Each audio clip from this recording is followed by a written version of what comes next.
realistically, how do you think Marmol will handle the leadoff spot? I don't see him like fastening one guy into place and then that's it.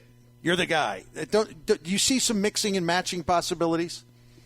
Yeah. I think a lot of it will have to do with the style or handedness of the pitcher, a lot like what we saw last year. Now, if somebody takes it and runs with it and has some kind of crazy OBP and shows that they can handle any type of pitching, then gosh, he would race to have somebody do that and then be that constant spark plug.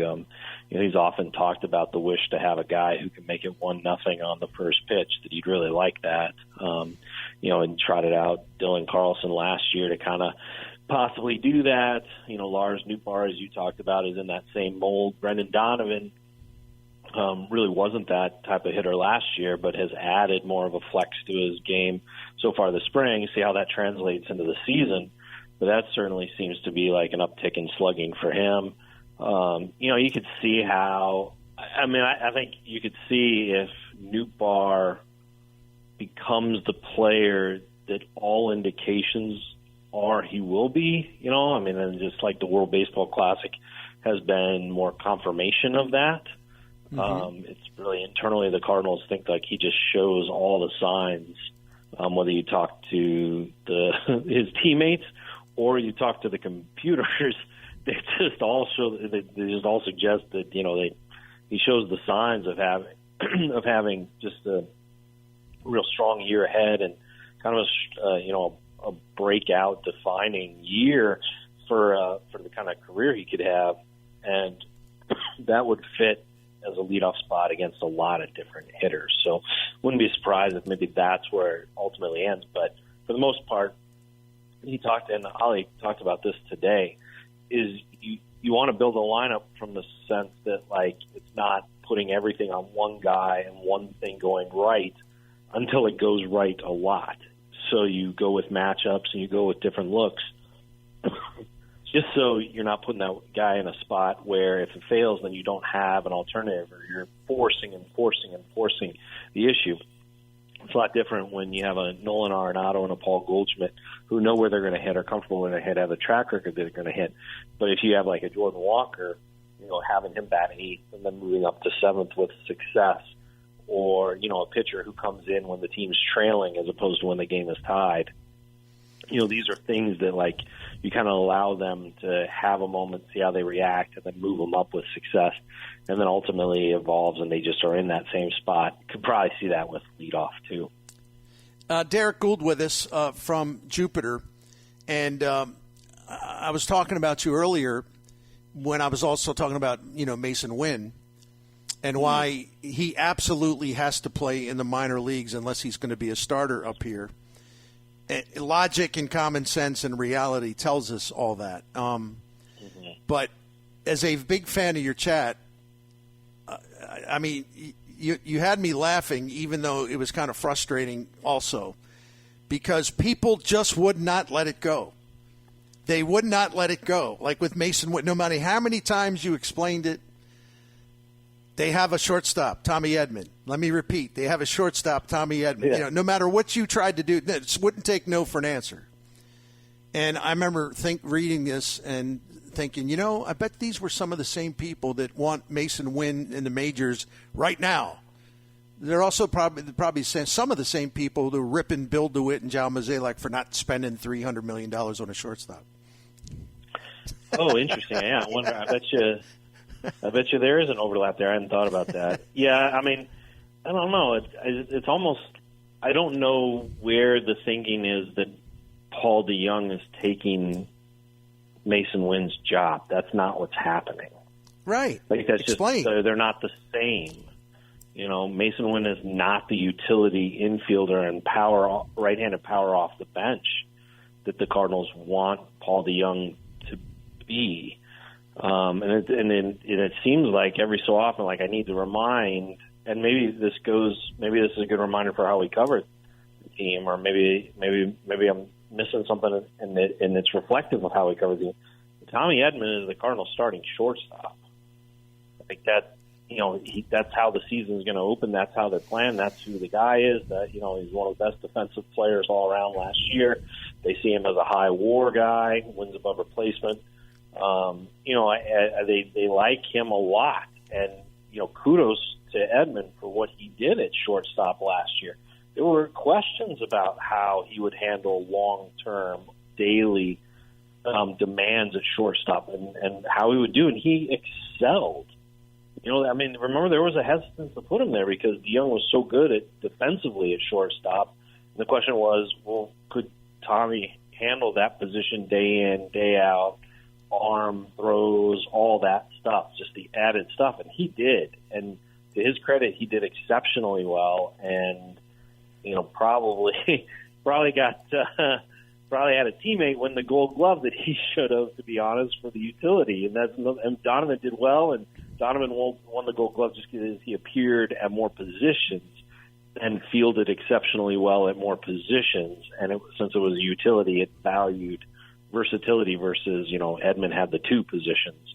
Donovan had, 4 or 5 positions that he did well at. So that helped him. But Tommy Edman is the shortstop. Tommy Edman is the shortstop. Tommy Edman is the starting shortstop for the Cardinals. And while Tommy Edman may not be the starting shortstop for the Cardinals 12 months from now, he is the starting shortstop. And the contest for that roster spot is not between DeYoung and Mason Wynn. It is between DeYoung and other right-handed hitters off the bench. Derrick, if you don't mind, Derrick Goold, I'd like to just sort of go get a little more involved in this spider web because it's a question that comes up often. Mm-hmm. And hypotheticals can be frustrating. However, since it is a popular topic, okay, at some point in time, we're not talking about like 5 years from now. But at some point in time, maybe it's next year, maybe it's later this year, they decide, hey, Mason Wynn's ready. We're going to play him at shortstop, and we're going to move Tommy Edman to second base. Now, as far as putting your best unit out there, I could understand that, but I'm also a big advocate, as you know, for Nolan Gorman. So I'm asking you this question at a really good time because he had a great day today. But as you've noted, he's worked really, really hard. He has shown improvement. He's been really dedicated to improving his defense, and it's showing. He's been really dedicated, working on getting a better handle when he's thrown high fastballs in the strike zone. And his performance in spring training has been really, really good. But I sense that there's always this kind of underneath the surface rush to, do something with him, whether it be make him your full-time designated hitter, trade him for a pitcher. Having all this talent is a really good thing, but it also sort of makes a lot of us just a little nutty, I don't know how.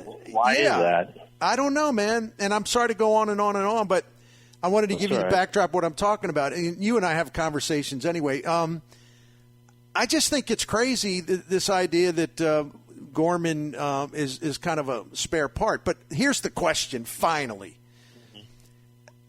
Do you think that they would entertain, even though he's 23 years old, really kind of moving him to an almost full-time DH role?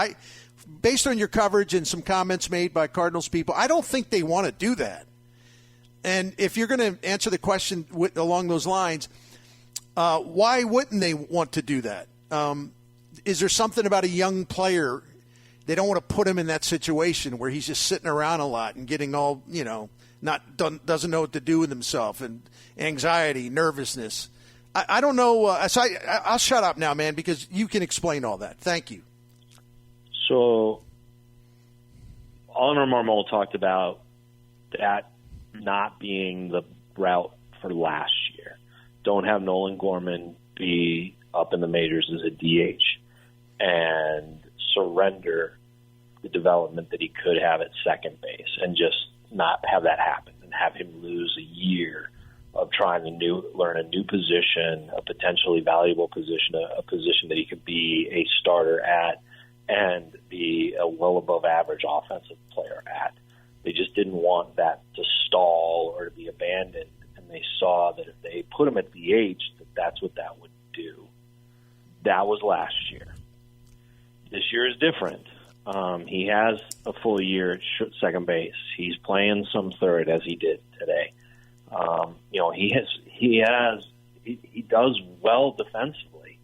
He's moving around really well this spring, and he's got he's got a strong arm, and that helps him out at second base, and it shows off at third, and he's getting better at reading, and he's got good jumps. I mean, he's just had a very explosive spring, whether that's explosive to get after a ball in the field, or explosive to get off the base to get an extra base on the base pass, or explosive at the plate where he's hitting the ball hard and often and in line drives.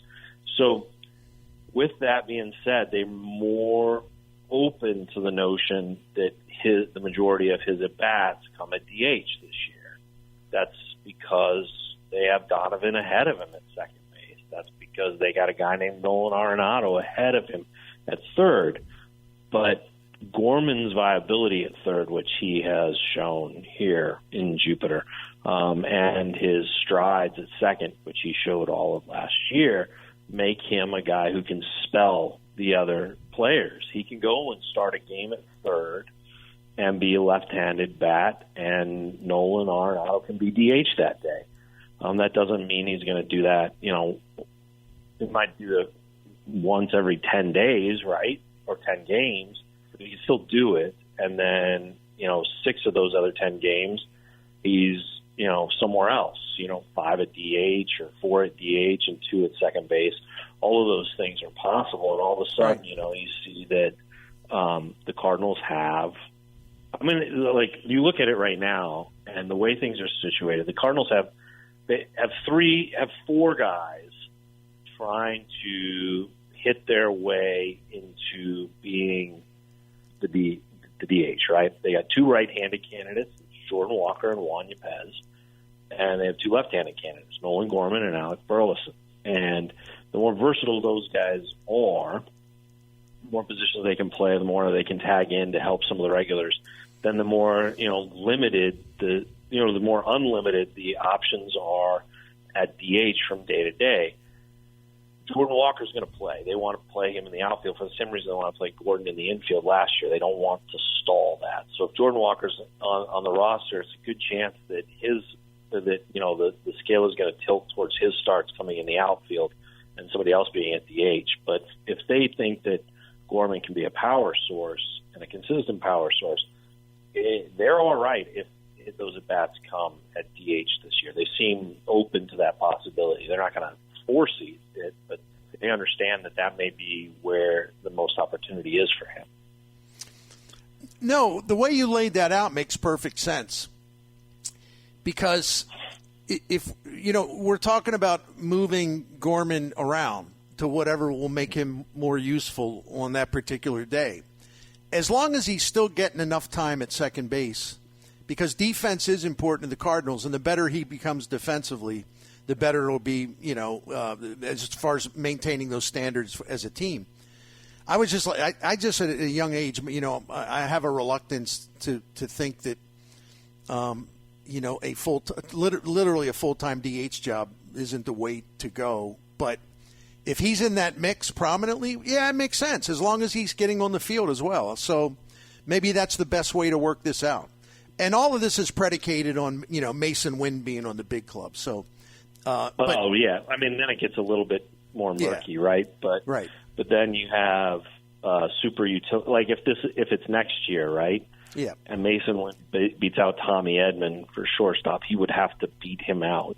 And then Brendan Donovan or Nolan Gorman would have to beat out Tommy Edman for second base, and they could. And then all of a sudden, Tommy Edman is in a Ben Zobrist role, or Sean Figgins' role, really is more accurate, moving all around the diamond.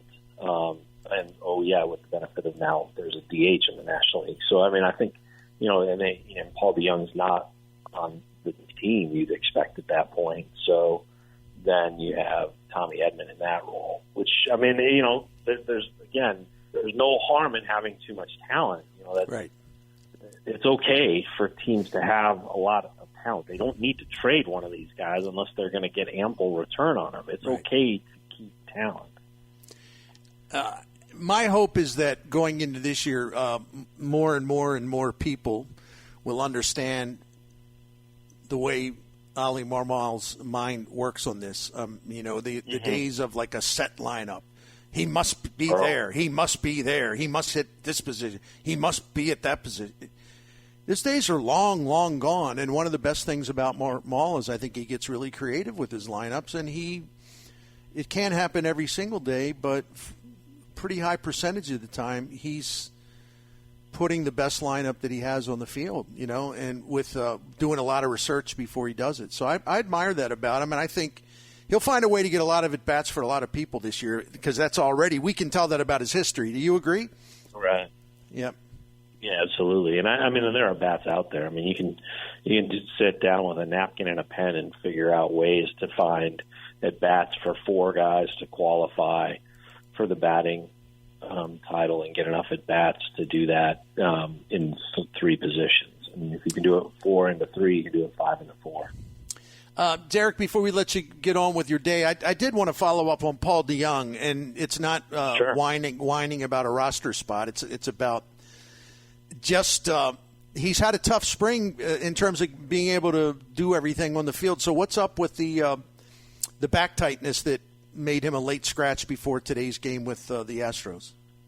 Yeah, lower back tightness that's going to cause a little bit of a delay here, and once again cost him, some playing time and at bats to show the retooling that he tried to do. He wasn't able to throw, so he wasn't able there for a week or so he wasn't able to start at shortstop. That freed up all the playing time for Mason Wynn that has led to all this conversation that we just had. And DeJong would only be a DH, but couldn't always be a DH because that DH has to go to other guys. Now he gets a run without Tommy Edman around, and he only gets a few starts at shortstop. Edman's on his way back, could be back tonight. Over the next few days, we'll be moving into the workouts, so maybe by the weekend is playing, and all of a sudden now he's the shortstop. So the playing time that Paul DeJong was going to get and the long stretch of games and looks that he was going to get to be productive at the plate just hasn't happened for him because of this. It's a mess for him. And I was actually looking forward to seeing what he would do with the extended playing time in spring training. So I don't know where this goes. Maybe he'll open the season on the IL. There's no need to speculate. Heck, it's close enough. They won't know for another couple of days. Yeah. He's definitely out for a couple of days now. Derrick, I enjoyed our conversation as always. Thank you for your time, and look forward to next week. And I know, looking forward to the Team Post-Dispatch, STL Today, putting together that wonderful preview section, and that'll be some great reading there. So I know it's a lot of work for y'all, but thanks for doing it. Yeah, it's finals week down here, right? A lot of all-nighters and cram sessions as we try to get through. Can only imagine. The special section. You remember you will. Well. You will. That crew you got down there, Will, no problem with that. Grinders. Yeah, okay. Pepper grinders. You need to just pick. You need to have you need to have a pepper grinder next to every Team Post-Dispatch laptop. You just have to do it. Well, maybe that's the gift that I'll get the guys for going through spring training. Maybe that's all I'll get us. That's right. Pepper grinders. That's right.